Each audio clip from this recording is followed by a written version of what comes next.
I'll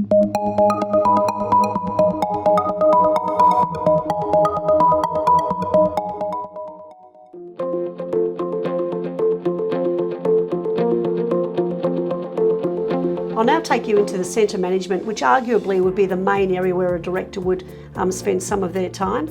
A point to note is that currently directors who are very experienced educators in the first instance will spend the majority of their time sitting in an office compiling evidence to meet compliance requirements for audits.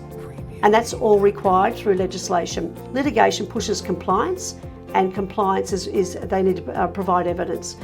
So what we aim to do with MiChild is remove that most of that effort and digitise it. Make sure that they've got access to evidence at their fingertips, and they can't have access to that evidence when it's all paper-based.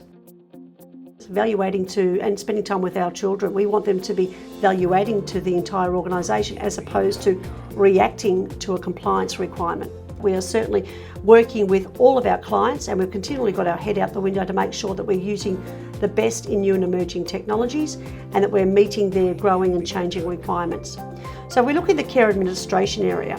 If we look down the bottom here, we've got news. Now news items are essentially always either emailed or paper-based. Now email is actually yesterday's technology. Actual written documents are also yesterday's facility. What we do here is we actually can digitise all the newsletter requirements. And once we publish a newsletter, it'll always appear on the communications hub and it'll be fed through to the the MiKid and the MyEd software as required.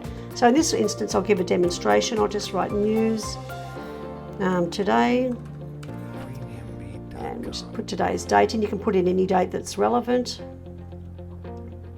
And up in this area here is where I can actually choose who's it going to go to, who should have access to this news item. Do I want all my parents to see this, or is this specifically for my educators? Then the information, the whole news item is sent to all these devices. A point to note with this is you can add photos, you can add links, you can add Word documents, whatever you need to add to your news letter that you would normally send out, you can actually add to this as well.